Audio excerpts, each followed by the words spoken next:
Ayan, good morning mga ka-farmer, no? Mga ka-growers bit 1000 plus foliar fertilizer. Nandito po tayo sa Nagmisaan, Paniki, Tarlac, ano? Ngayon po ay September 28, 2023, no?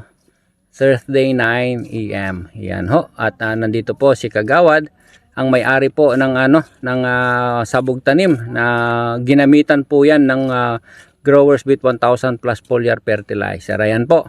At makikita po natin na sa umpisa po ay ginamitan na po. At ito po yung after after how many days? 26 days.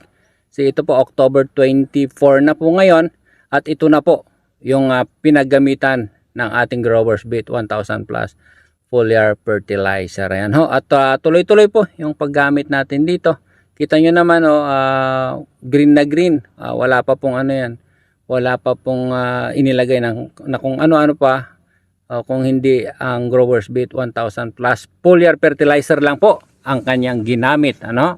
At yan ho mga ka-farmer, sa mga gustong gumamit, ano lang po, mag like and subscribe po kayo sa ating YouTube channel at mag-message na rin po kayo. In-inquiry po, pwede nyo na pong i-message sa ating YouTube channel po. So to God be the glory, God bless po.